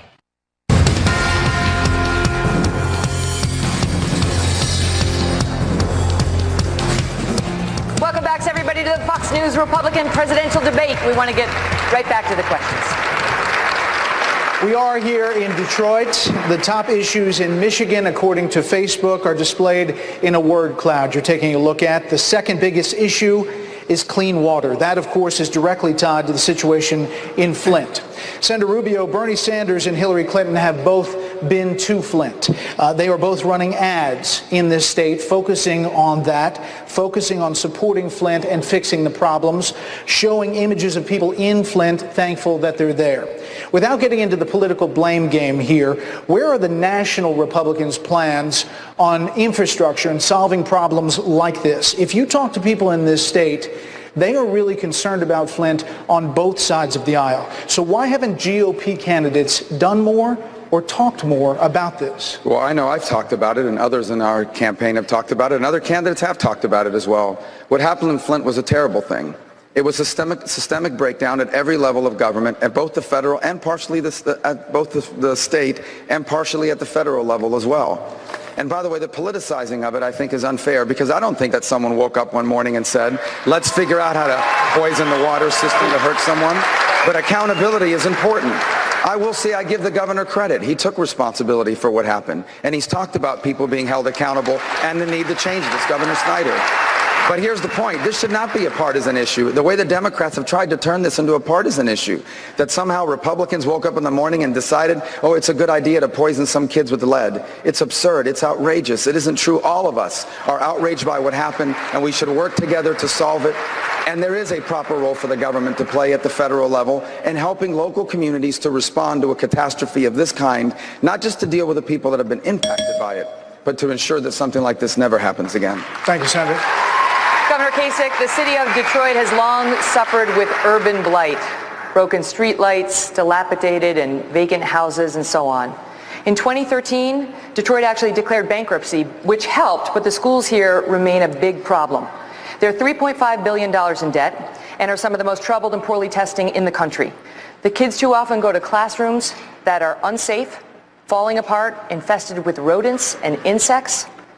Experts say the schools could go bankrupt by next month. Question to you, if the federal government bailed out the auto industry here in Detroit, should it also bail out the Detroit schools? Well, look, first of all, I think the mayor now is controlling the schools. This is not much different than what happened in Cleveland, Ohio, where the African-American Democrat mayor, the union, and business leaders came to see me and said, would you help us to pass legislation to really create a CEO environment so that we can take control of the schools. We even invested in a buyout plan where we bought out the teachers who had been there a long time because there were so many young teachers who had been laid off who were so enthusiastic to get back in the schools. It worked beautifully. Cleveland's coming back. The Cleveland schools are coming back because of a major overhaul. It's the same thing that has to happen in all of our urban schools. And frankly, look, if I were president, I'd take 104 federal programs, bundle them into 4 buckets and send it to the states, because fixing schools rests at the state and the local level, and particularly at the school board level. Now, I also believe that you need to introduce vocational education in those schools. You need mentoring in those schools. And you need to have a situation where people can have an alternative form to get a degree. And you need school choice, both vouchers and charter schools. All of those things can come together to help, Megan. But here's the bottom line. And I'll go quickly. we as adults have to fight in our neighborhoods, in our communities, for our children's education. Put the politics aside, and everyone in this room can play a role in lifting their schools and lifting the students who are in those schools, because too much politics gets in the middle of it, and where we focus as adults and put children first, we see tremendous results. And the people of this town are going to rise, and they need to be involved. Thank you. For half a century, as you all know, Detroit was the symbol of America's industrial might. 300,000 manufacturing jobs in this city. At last count, there are now fewer than 30,000 manufacturing jobs here, and the unemployment rate in this city is 11%, twice the national average. Senator Cruz, I know that you have general plans for tax reform, but what specifically would you do to bring manufacturing jobs back to America and train residents of cities like Detroit to do those jobs? Well, Chris, thank you for that question. Let me start by observing that Detroit is a great city with a magnificent legacy that has been utterly decimated by 60 years of failed left-wing policies. You know, Henry Ford revolutionized automobile manufacturing and brought automobiles to the middle class. During World War II, Detroit funded the arsenals of democracy to help us win World War II. In the 1960s, Detroit was the Silicon Valley of America. It had a population of 2 million people, had the highest per capita income in the country. And then for 50 years, left-wing Democrats have pursued destructive tax policies, weak crime policies, and have driven the citizens out. This city now has just 700,000 citizens. There are vacant homes, one after the other after the other. Crime has been rampant, and it is an outrage. And let me say to folks in the media, that is a story that the media ought to be telling over and over again, the destruction of left-wing policies and the millions who have hurt because of it. Sure. Well, I was going to say, I'll give you 30 seconds to try to answer my question. What specifically would you do to bring manufacturing jobs back to Detroit and to train the residents here to do those jobs? The way you bring manufacturing back to America is, number one, you lift the regulations. As president, I will repeal Obamacare, the biggest job killer in America. I will pull back the federal regulators, the EPA, and all the regulators that are killing small businesses and manufacturing. And my tax plan, which is a very, very detailed plan on the website, tedcruz.org, is what's called border adjustable. We get rid of all the taxes. We get rid of the corporate income tax and the death tax and the Obamacare taxes and the payroll tax. And we replace it with a 16% business flat tax that is border adjustable, which means all exports are entirely tax-free and all imports pay the 16% business flat tax. That's a 32% differential. What that will do, Chris, is bring millions of manufacturing jobs back to this country, bring the steel industry back to this country, create an environment where when we compete on a fair and level playing field, American ingenuity can beat anyone, but right now the federal government isn't giving us a level playing field. Thank you, Senator. Gentlemen, the next series of questions will be on social issues. Governor Kasich, the last debate, you were asked a question about religious liberty and a hypothetical situation where a same-sex couple approaches a cupcake maker to do their wedding. Here's what you said. If you're in the business of selling things, if you're not going to sell to somebody you don't agree with, okay, today I'm not going to sell to somebody who's gay, and tomorrow maybe I won't sell to somebody who's divorced. Governor, some faith leaders got nervous about that answer. Do gay marriage dissenters have rights? Well, look, first of all, I try to be a man of faith every day as best as I can.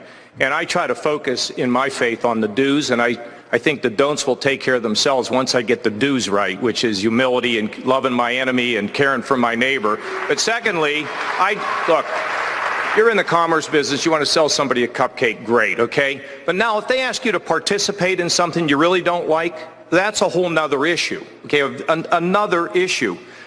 Here's what I like to see happen. The Supreme Court ruled, I don't agree with the ruling. I'm in favor of marriage between, traditional marriage, a man and a woman. What I hope was going to happen after the Supreme Court ruling is things would settle down. If you go to a photographer take pictures at your wedding and he says, I'd rather not do it, find another photographer. Don't sue them in court.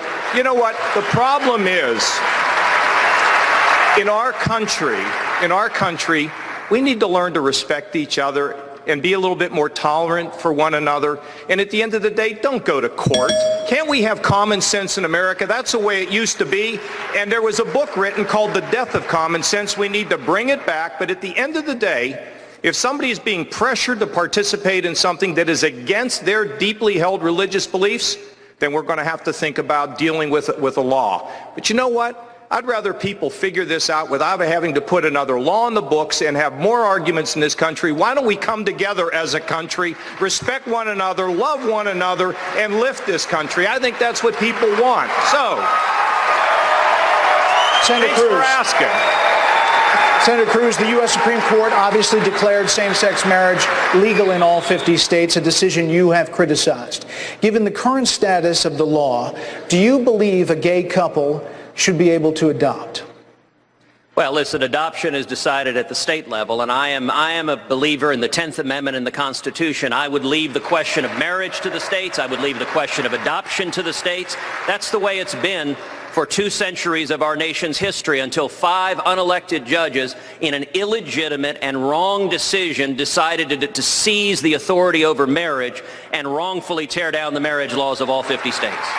Now, integrally connected to this is the question of religious liberty. And at the last debate, one of my colleagues on this stage said on the question of religious liberty and Supreme Court nominees that he'd be willing to compromise and negotiate. I can tell you, for me, there are areas that we should compromise on. Marginal tax rates, we can reach a middle ground on.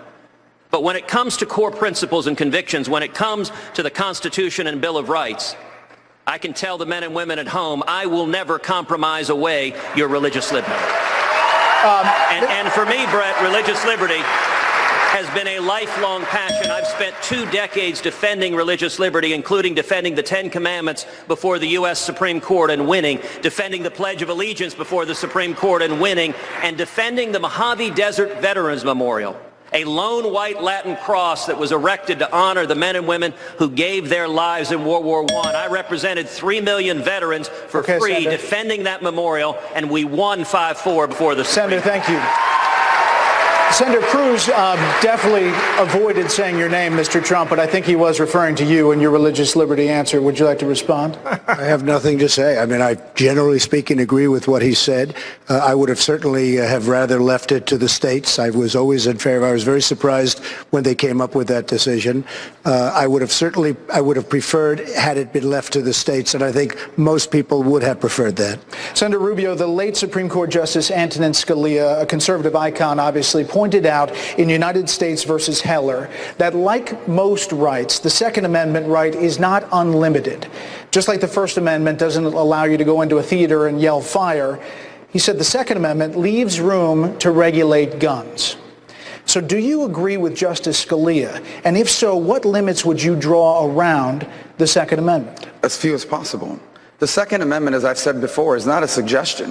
It is the constitutional right of every American to protect themselves and their families. It is a right that it is the Second Amendment for a reason.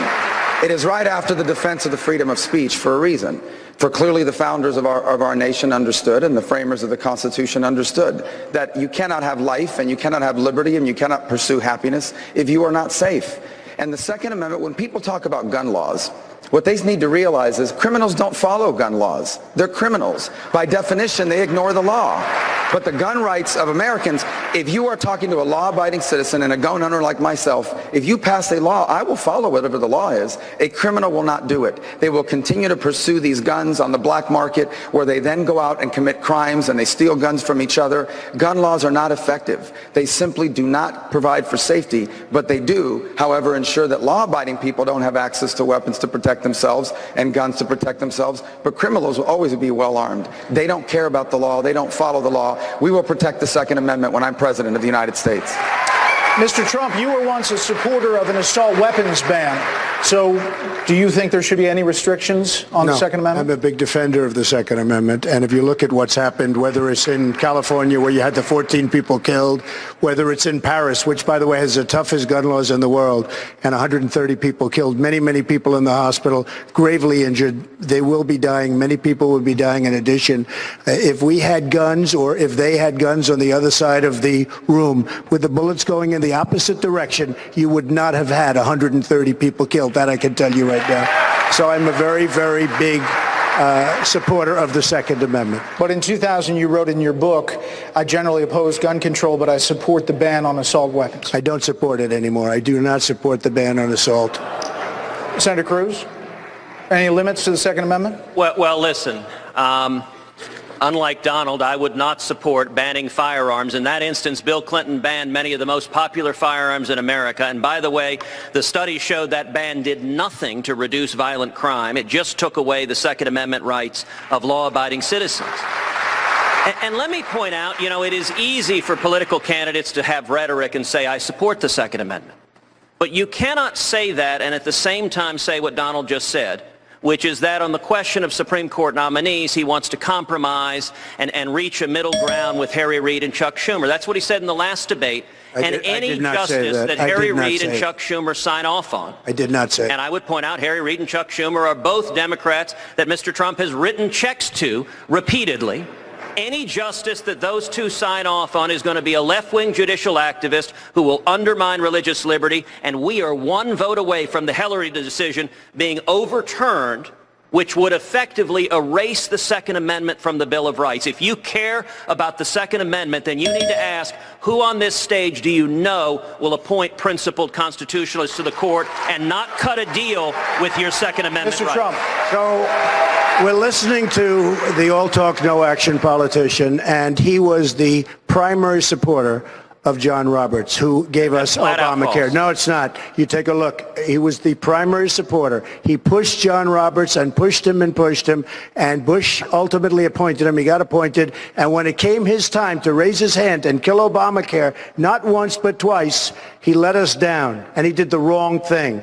This is the man that was the primary supporter. And you can read Law Journal, you can read whatever you want to read. I've read plenty of it. There was no stronger supporter of John Roberts than him, and it was a very, very big mistake. Quickly, Senator Cruz. You know, Donald has a tenuous relationship with the truth. I wrote one op-ed supporting President Bush's nomination after he made it. I would not have made that nomination. But let me point out, not what you say in the op-ed. That is not what you said in the op-ed. Donald, please, I know it's hard not to interrupt. But it's not what you said in the op-ed. Breathe. Lion Ted. Breathe. You can do it. You can breathe. I know it's hard. I know it's hard, but just... When they're done with the yoga, can I answer a question? You cannot. I really hope that we don't see yoga on this stage. Well, he's very flexible, so you never know. Brett, you cannot, in fact, care about conservative Supreme Court justices and support Jimmy Carter for president. You cannot care about conservative Supreme Court justices and support John Kerry for president, as Donald did. You cannot care about conservative Supreme Court justices and support Harry Reid for Senate Majority Leader. And you cannot care about conservative Supreme Court justices and write 4 checks to Hillary Clinton for her to be president if you care at all about the Second Amendment or religious liberty or anything else. Gentlemen, we're going to move on. Thank you very much. We want to talk about some more policy questions coming up. And coming up, the candidates tackle foreign policy. But first, during the commercial break, join us for a Facebook Live on the Fox News Facebook page and tell us what you think about tonight's debate in the comment section. Stay with us.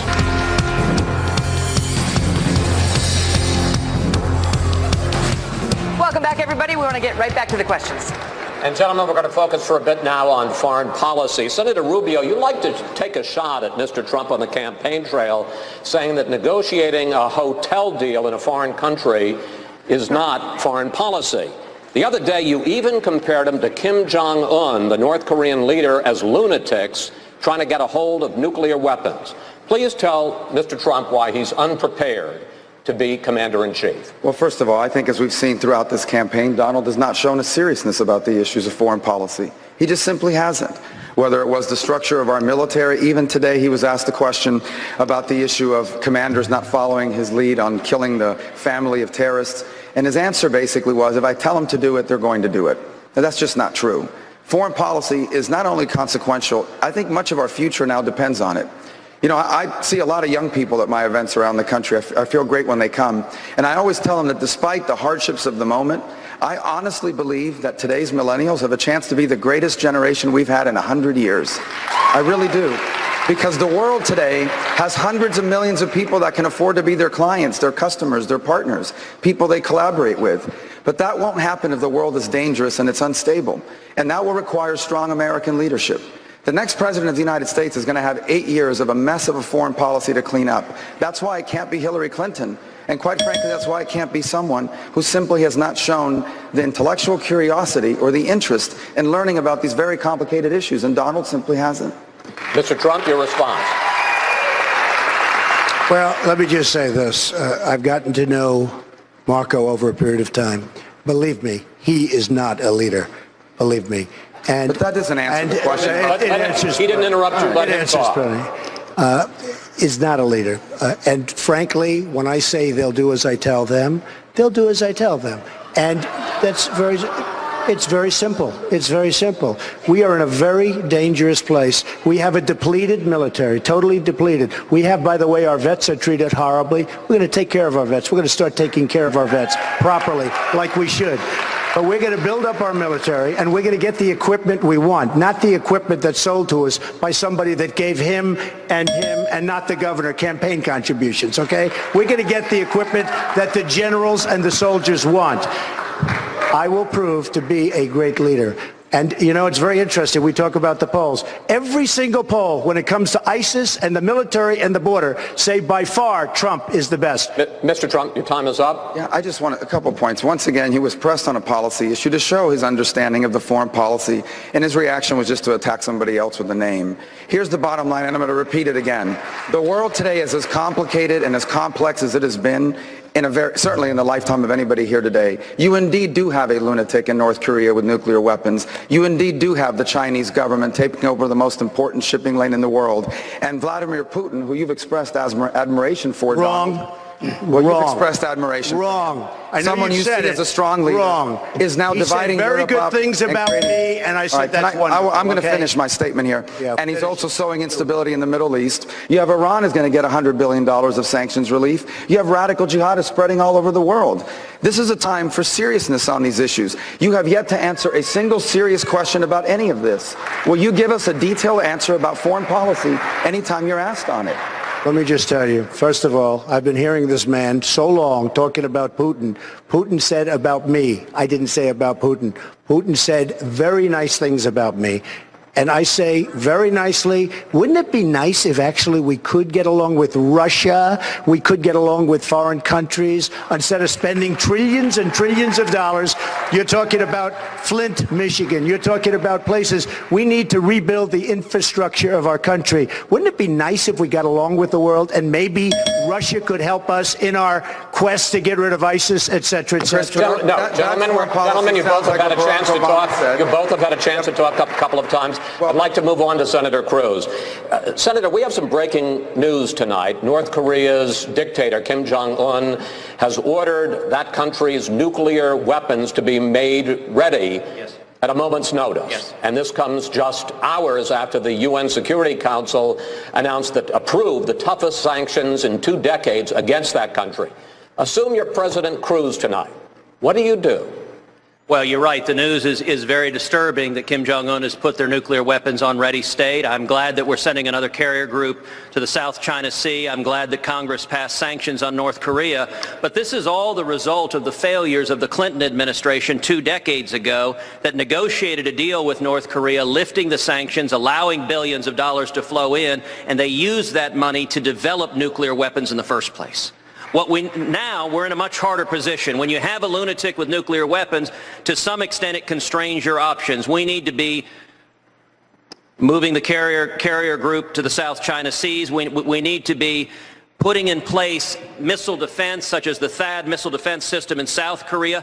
We need to be pursuing space-based missile defense. One of the advantages of space-based missile defense is that if you have a missile launch in North Korea or you have a missile launch in Iran, a space-based missile defense can take out 1 or 2 or 3 missiles before it can cross over and do damage. And we also need to be putting pressure on China, because North Korea is effectively a client state of China. All of that will happen with a strong commander-in-chief that is devoted to keeping this country safe. Thank you, Senator. Governor Kasich, I want to move back to the debate that we heard earlier about Vladimir Putin in December, after Vladimir Putin had some nice things to say about Donald Trump, calling him bright and talented.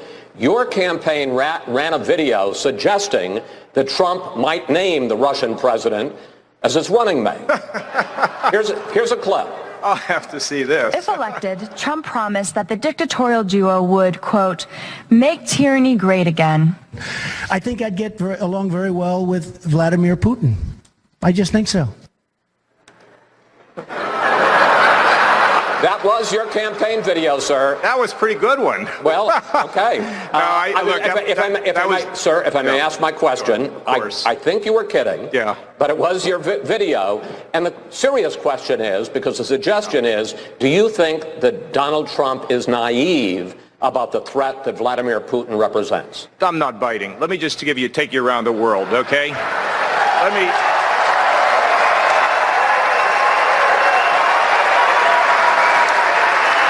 Look, I'm going to take you very quickly.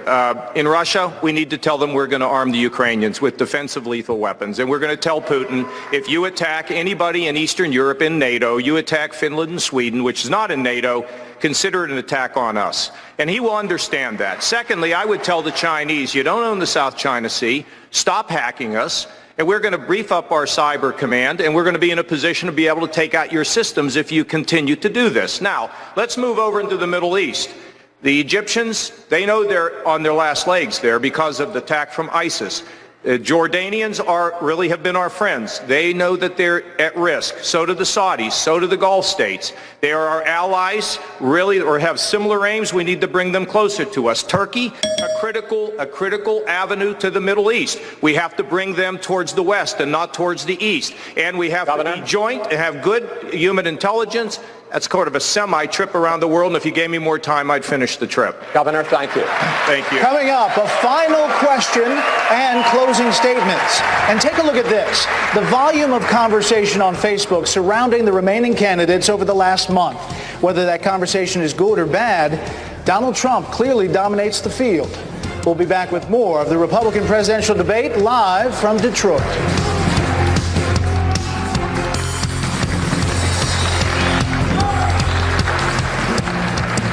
Welcome back to the Republican presidential debate. Let's get back at it. Gentlemen, this is the last question of the night. It has been a long time since our first debate 7 months ago in Cleveland. A lot has transpired since then, obviously, including an RNC pledge that all of you signed, agreeing to support the party's nominee and not to launch an independent run.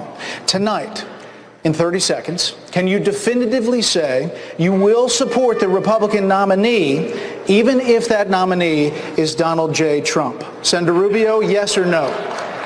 I'll support the Republican nominee. Mr. Trump, yes or no? I'll support Donald if he's the Republican nominee, and let me tell you why. Because the Democrats have 2 people left in the race. One of them is a socialist. America doesn't want to be a socialist country. If you want to be a socialist country, then move to a socialist country. The other one is under FBI investigation. And not only is she under FBI investigation, she lied to the families of the victims of Benghazi. And anyone who lies to the families of victims who have lost their lives in the service of our country can never be the commander-in-chief of the United States. We must defeat Hillary Clinton. Senator Cruz, yes or no, you will support Donald Trump if he's the nominee?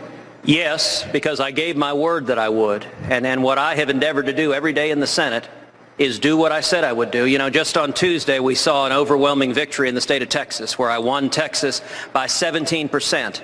And I will say it was a powerful affirmation that the people who know me best, the people who I campaigned to, made promises that if you elect me, I'll lead the fight against Obamacare, I'll lead the fight against amnesty, I'll lead the fight against our debt, and I will fight for the Bill of Rights and your rights every day, that the people of Texas said, you have kept your word, and that's what I'll do as president. Governor Kasich, yes or no, would you support Donald Trump as the Republican nominee? Yeah, and I kind of think that before it's all said and done, I'll be the nominee. But let me also say, remember, but your answer is yes. I'm the little engine that can. And yeah, look, when you're in the arena, and we're in the arena, and the people out here watch, we're in the arena, we're traveling, we're working, we spend time away from our family. When you're in the arena, you enter a special circle, and you want to respect the people that you're in the arena with. So if he ends up as the nominee, sometimes he makes it a little bit hard, but, you know, I will support whoever is the Republican nominee for president. Mr. Trump, I'm going to ask you a version of the same question. As we saw today with Mitt Romney, the Never Trump movement is gaining steam. Some people are talking about contributing millions of dollars to try to stop you. Again today, you raised the possibility that you might run as an independent if you feel you're treated unfairly by the Republican Party. So I'm going to phrase the question that the other three people on the stage just got. Can you definitively say tonight that you will definitely support the Republican nominee for president, even if it's not you? Even if it's not me? Let me just start off by saying something. 30 seconds, sir. Okay, that I'm very, very proud of. Millions and millions of people have come to the Republican Party over the last little while. They've come to the Republican Party, and by the way, the Democrats are losing people. This is a trend that's taken place. It's the biggest thing happening in politics, and I'm very proud to be a part of it. And I'm going to give them some credit, too, even though they don't deserve it. But the answer is, yes, I will. Yes, you will support the nominee of the party. Yes, I will. Candidates, it's now time for your closing statements. Governor Kasich, we'll start with you. Well, ladies and gentlemen, I love being here in Michigan, and I want to say to all of you here that I have a record of being able to solve some of the biggest problems. It's not just talk and it's not theory. I did it in Washington by helping people get into a healthier economic situation. I've done it in Ohio, and as we've made progress in Ohio, we've left no one behind. We've not left behind the mentally ill, the drug addicted, the working poor, the developmentally disabled, and we have raised our minority community. And as President of the United States, I will go back to Washington.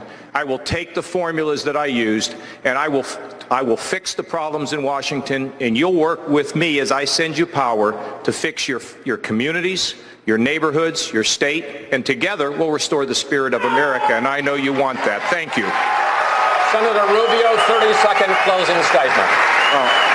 I know this has been an unusual election cycle as it continues, and there's a lot of problems in America, and people are truly hurting. But this election is not just about confronting our problems, it's also about embracing our opportunities.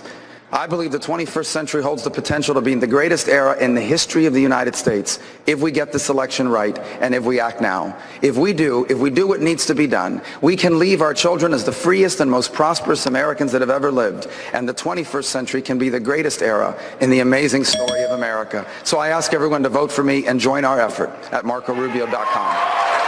Senator Cruz, your closing statement. I want to talk to every soldier and sailor and airman and Marine. I want to talk to every mom and dad and sister and brother and son and daughter of someone fighting for this country. For 7 years, you've had a commander-in-chief that doesn't believe in you, that sends you into combat with rules of engagement that tie your arms behind your back. That is wrong, it is immoral, and in January 2017, it will end. I want to also talk to all the police officers and firefighters and first responders who have been left behind with this president starting in January 2017. I will have your back. Mr. Trump, your closing statement. Thank you. I am going to bring jobs back to the United States like nobody else can.